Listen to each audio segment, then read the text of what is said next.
Today is January 8th, 2020. This is episode 161 of the Daily Devotion Podcast from Devotable. Today's devotion is titled, How to Burn Bright in This World, and was contributed by Mary D.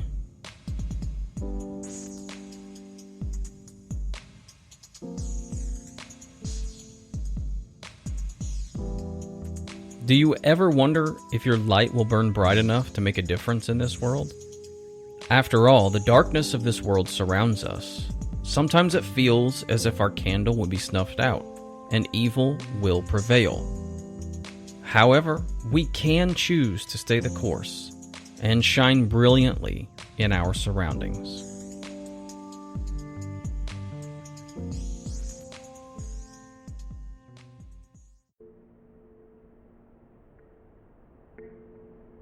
Five steps to burn bright in this world.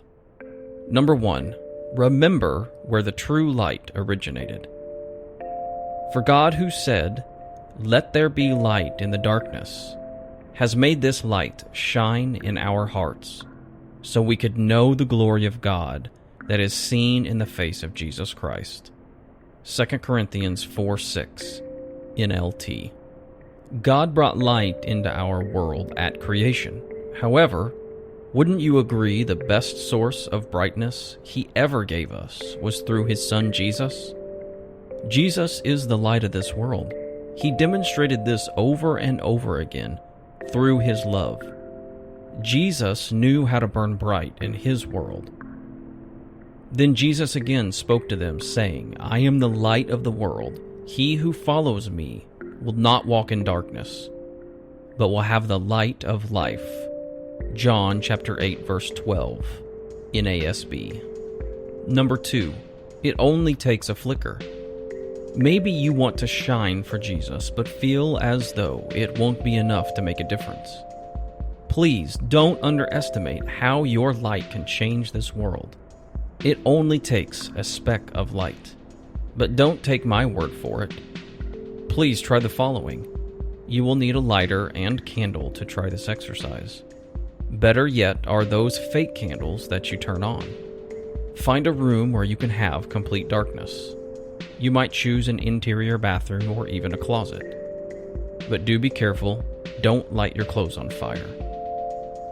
Go inside that space and turn off all the lights. Make sure you can't see your hands in front of you. Sit there for a few moments in the darkness. Be aware of the darkness. How does it feel? What can you see? Do you like it? Is it uncomfortable? Now light a candle and notice the change. One speck of light can change the entire room. Notice how you begin to see the darkness retreat as the glimmer of the candle starts to reveal the items in the room. It is as if the darkness is backing up and the light is moving forward. Notice it didn't take too much effort to make a difference. A small amount of light changes everything. The light shines in the darkness, and the darkness has not overcome it. John chapter 1, verse 5, NIV. Number 3, don't overthink it.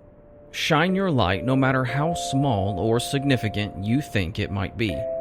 Remember, it only takes a flicker of light to change a dark room.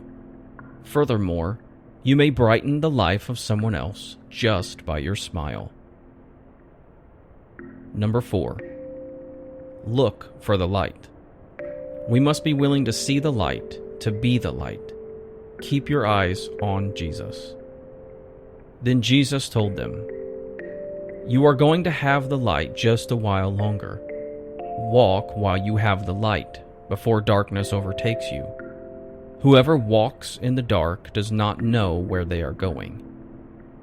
John chapter 12, verse 35, NIV. Number 5, choose to be the light. You must choose to light the candle as we did in the dark room.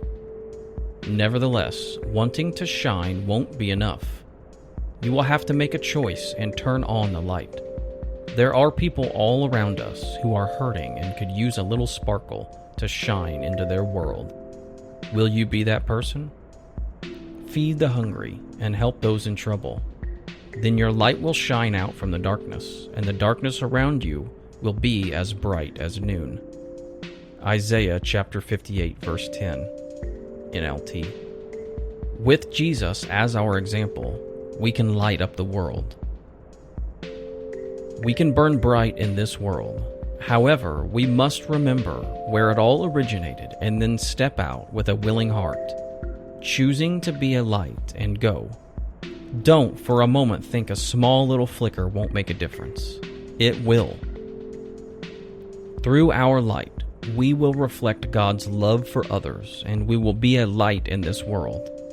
Let's let Jesus shine through us and brighten someone's world today.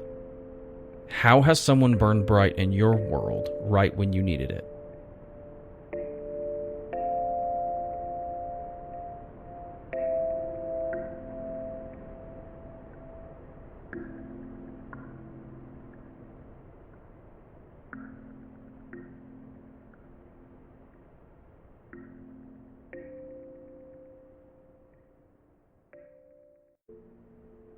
Mary, thank you so much for contributing this devotion.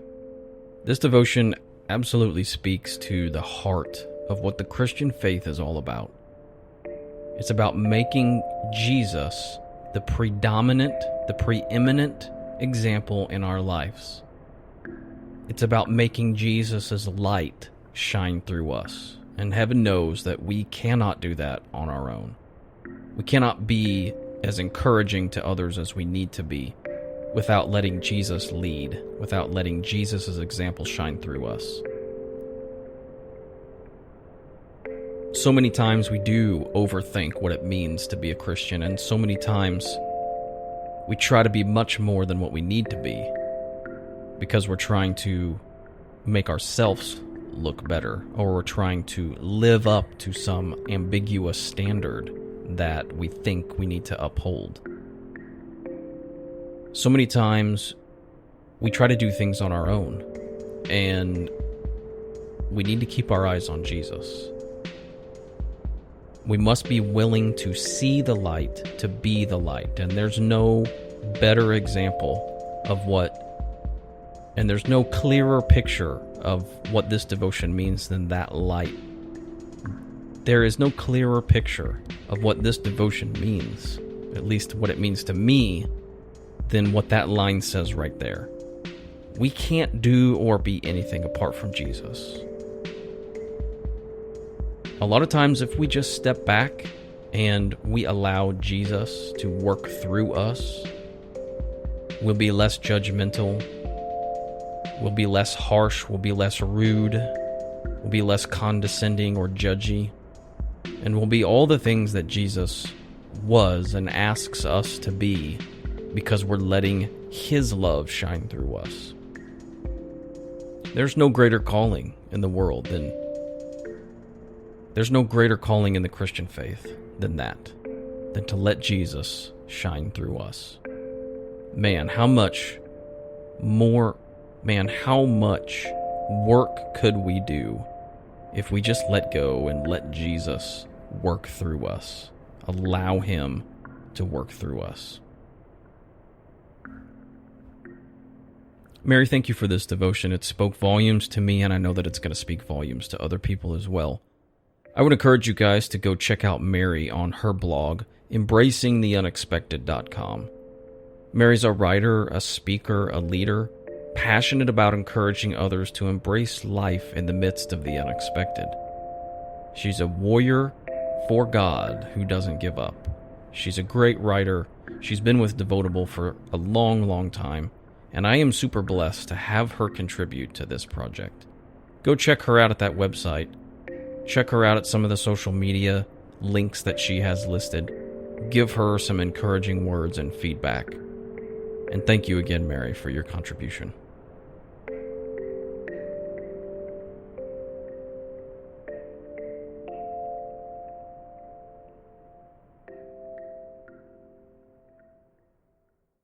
It is a new year, and we've got some new podcast music to go with the new year.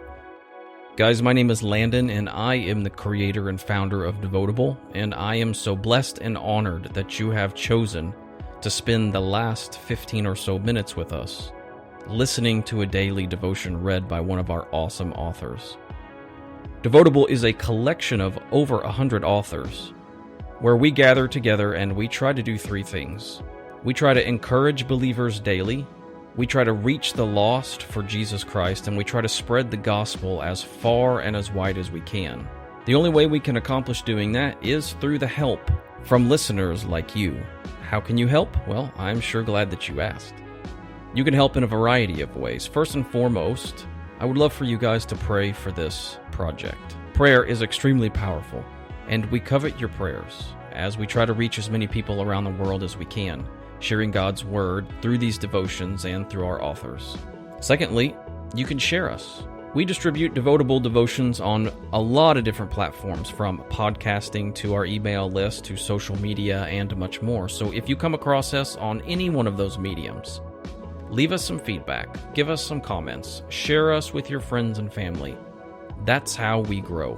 And lastly, if you would be so inclined or called to contribute to Devotable monetarily, we have a Patreon page. You can go to devotableapp.com/contribute to find out how to become a monthly partner with us. And as a patron, you get access to special perks and features like early editions of our books, publications, coupon codes, and much more. Lastly, if you're an author, writer, or blogger and you want to contribute to Devotable and write for us, you absolutely can. We are always looking for great authors and writers. Go to that same page, devotableapp.com/contribute, and there you can learn about how to write for us and contribute to Devotable. Guys, thank you so much for tuning in, and so let me know what you guys are thinking, how you're feeling, how I can pray for you, and how maybe Devotable has blessed you or touched you in a special way. Until the next time, I hope you guys have a great day.